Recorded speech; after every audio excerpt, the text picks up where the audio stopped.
Hello, I'm Jo Sparrow, President of Jigsaw Queensland and host of Adopt Perspective podcast.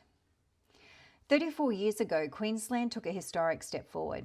It joined other states in granting adopted people and their families the right to access identifying information. A recognition that secrecy had caused untold harm and that truth was essential for healing. That progress has now been abruptly undone. Without warning, the Registry of Births, Deaths and Marriages and Adoptions and Permanent Care Services announced procedural changes to adoption record access. From the 4th of September, adopted people can no longer obtain their mother's or female adopted people's change of name details through marriage records, information that is often the only way to trace family after decades of separation. This decision was not triggered by complaints or litigation. It was not the result of careful consultation. It was quite simply a bureaucratic discovery of a misunderstanding in how the law had been interpreted. The government's response? Slam the door shut. This is not good enough. Legislation can be quickly amended when there's a political will. We saw it recently with the drug testing laws. The same urgency should have been applied here to protect the rights of people impacted by adoption. Instead, the government has chosen the path of least effort and maximum harm. The impacts are devastating.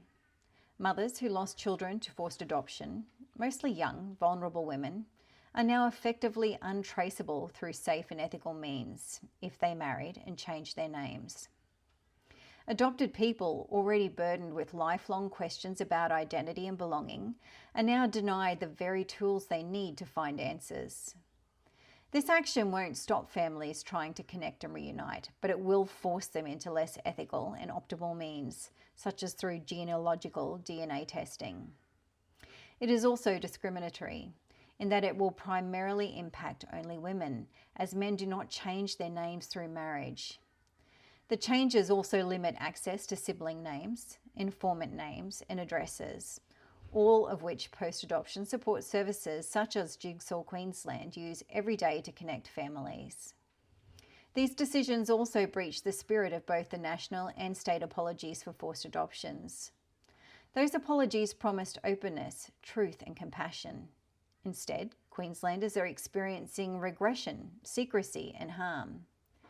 Queensland can and must do better. The government must urgently reverse this decision, introduce legislative amendments, and work in genuine partnership with the adoption community to ensure that no one is left behind in the darkness. For more than 49 years, Jigsaw has supported tens of thousands of people navigating the lifelong impacts of adoption. We know what's at stake. It is time for leadership, compassion, and justice. We urge you to direct your questions and concerns to the Queensland Adoption and Permanent Care Services and the Minister for Child Safety, Amanda Cam. Thank you.